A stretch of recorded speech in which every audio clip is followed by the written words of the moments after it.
अगला प्रश्न है कि नियति क्या है? क्या हमारा सारा कुछ पहले से ही निर्धारित है? फिर वही बात आती है, नियति किसकी?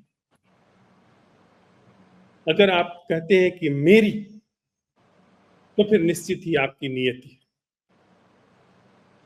क्योंकि जब आप मैं कहते हैं, मेरा होना, तो जिस सामग्री से आप बने हो उसका अपना मोमेंटम है।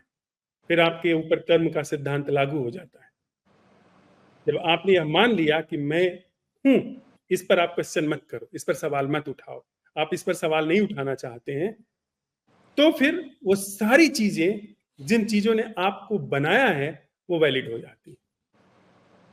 यानी जो आप करके आए हैं, जिस तरीके से आपने अब तक सोचा है, जिस तरीके से हमने आपने अब तक अनुभव किए हैं, जिस तरीके से हमने आपने जीवन को संस्कारित किया है, उसको सोचा समझा है, वो सारे मोमेंटम गति करने लगते हैं। तो आप देखें, अगर बहुत अच्छा कोई गणितज्ञ है, तो आप जब झील में, एक शांत झील है, उसमें कंकर डालते हो, तो उसकी रिपल्स जो उठती हैं, उसकी वो गणना करके बता सकता है कि कितनी रिपल्स उठेंगी। वो जितने वेग से वो कंकर फेंका गया है, उस वेग का अध्ययन करके, उसका उस वेग को माप करके, और जो उसका वॉल्यूम है झील का, उसको माप करके वो आसानी से बता सकता है कि कितनी रिपल्स उठ सकती हैं, कब जाकर के रिपल्स उठनी समाप्त हो जाएगी, वो पूरी गणना कर लेता है। ठीक इसी तरीके से आपकी नियति बताई जा सकती है, आपकी नियति हो सकती है। तो जो आप जैसे बने हैं, जो आपका ढंग है, उसके आधार पर आपकी नियति काम कर सकती है। उसमें और भी सारी चीजें सहयोगी हो जाती हैं, ग्रह नक्षत्र सहयोगी हो जाते हैं, उसमें बाहर दूसरों की नियत भी आपके नियत से जुड़ने लगती है। आप अपने नियति के अनुकूल, अपने अपने होने के अनुकूल लोगों को खोज लेते हैं, एक दूसरे के अनुकूल। हम लोग जब चोर से चोर भिड़ जाता है ना, एकदम बड़ा याराना हो जाता है।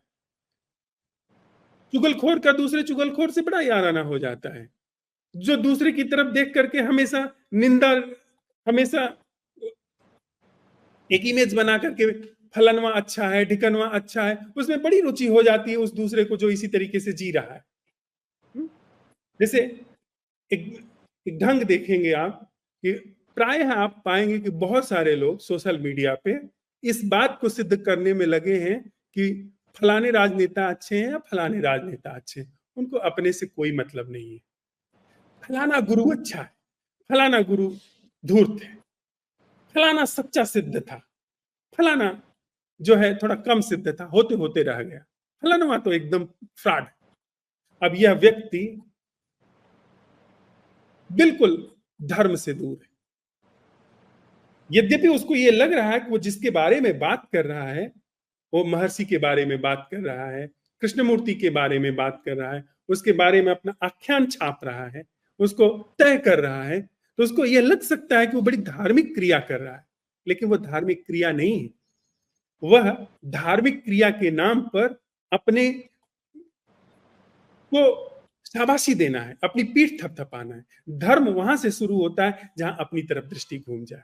जब तक अपनी तरफ दृष्टि नहीं घूम रही है, तब तक वह धर्म नहीं, तब तक धार्मिक दृष्टि का अभी उदय ही नहीं होगा। तो बहुत सारे ऐसे लोग आप पाएंगे जो बड़ी धार्मिक आध्यात्मिक बातें करेंगे, लोगों के कोट्स लाएंगे, उनके प्रवचनों के वो डालेंगे, पर विषाद में।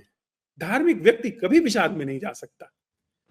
जहां धर्म है वहां कभी अवसाद हो ही नहीं सकता। और अगर अवसाद हो रहा है, तब आप धर्म के नाम पर कुछ बहुत भ्रामक कर रहे हैं, बहुत गलत कर रहे हैं।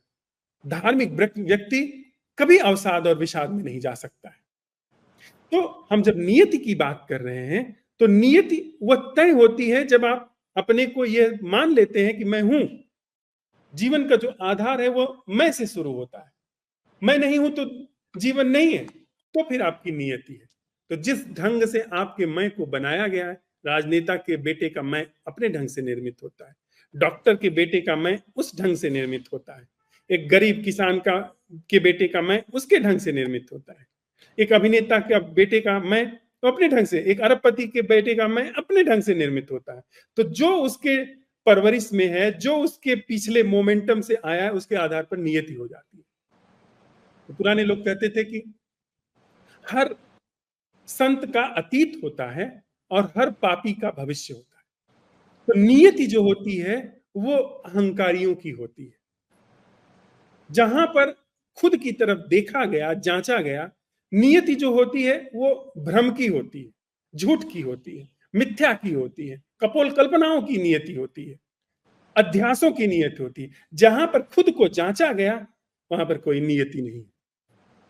इस पूरे अस्तित्व का, इस पूरे अस्तित्व की अखंडता की कोई नियति नहीं। ये कहीं से आ नहीं रहा है, कहीं जा नहीं रहा है, इसकी लीला है। अब खेल की क्या नियति होगी? और खेल में नियति जो निर्धारित कर रहा है वो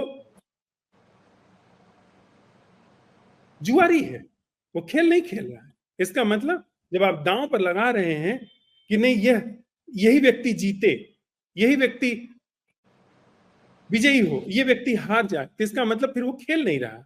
ये अस्तित्व खेल है, ये कुछ यहाँ पर हो नहीं रहा है, कहीं पहुंचने की कवायद नहीं चल रही, यहाँ खेल हो रहा है। इसमें अगर आप नियति तय कर देंगे तो फिर वो खेल नहीं रहा, तो